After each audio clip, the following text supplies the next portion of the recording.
Let's start again from Perek Daled Mishnayos, the fourth Perek, fifth Mishnah.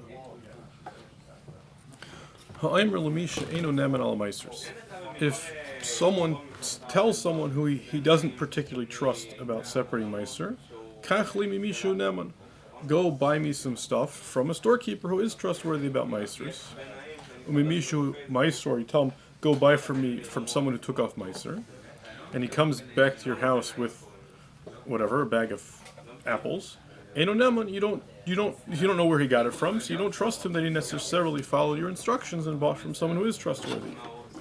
However, if you told him meish pleni, if you gave him, told him buy from a specific person, then harei ze neman. And he shows up with stuff, you can assume he bought it from the person you sent him to buy it from. If he's halach likach mimeno, if he went to buy from him, v'amar, he comes back and says, le matzasiv, I didn't find him. So I bought from somebody else who is trustworthy.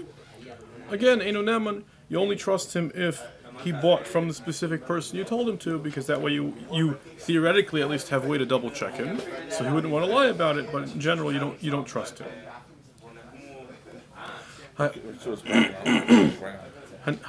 Mishnah Vav. Hanichnas l'ir, someone who goes into a city, ve'inu makir adam sham, you don't know anyone in town, so you show up in a new place. Aymer, and you ask, mikan neman, mikan meiser, is who here is trustworthy, who here takes off meiser? So you ask a random person you don't know, because you don't know anyone in town. Amalei echad ani einu neman, if someone tells you, I personally am not a neman, you shouldn't rely on me. Amalei ish pleni neman, but that guy over there, he's a neman, you can trust him. Remind me where we're at. Mishnah Vav. Right, so I go into a new town. I don't recognize anybody in town. I go over to a random stranger in town. I ask him, who in this town can I trust about meisters? He says, me personally, don't trust me. I'm not so particular about it. But that guy over there, he's a neman. Harei ze neman, so you believe him. Or halach likach, and then you go over to that guy who this random stranger tells you could trust. And Amrullah, you tell him, mikan moicher yashan, who here sells grain that's yashan?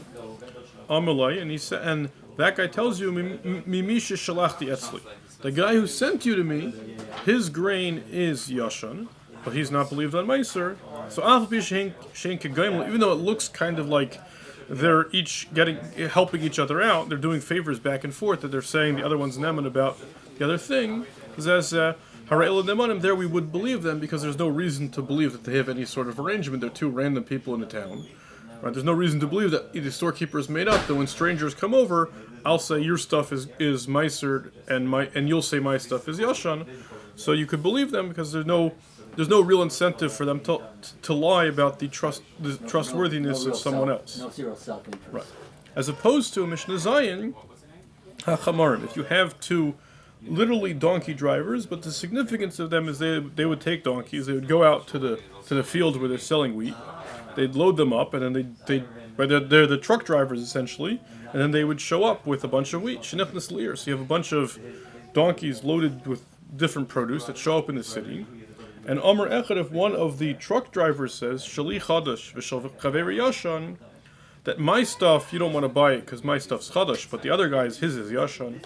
Or he says, Shali Eno Masukin, my stuff's not meisered, v'chal shal Chaveri Masukin, but my friend's stuff is meisered. Over here, Eno Neman, over here, you're not going to believe them, because here, where they're traveling together from city to city, here there's much more reason to believe that they have a scheme going that, right, we'll switch off cities, and every other city I'll say, don't trust me, but you could trust him, and right, because they're acquainted with each other, they presumably do business together, so there's more reason to assume that they have this kind of a ploy going. Rabbi Yehuda Amar, no, Nemanim, as long as they're talking about someone else's stuff, we'll believe them. We're not worried that they have some ulterior motive over here. Okay, let's stop over here and start a new parak tomorrow.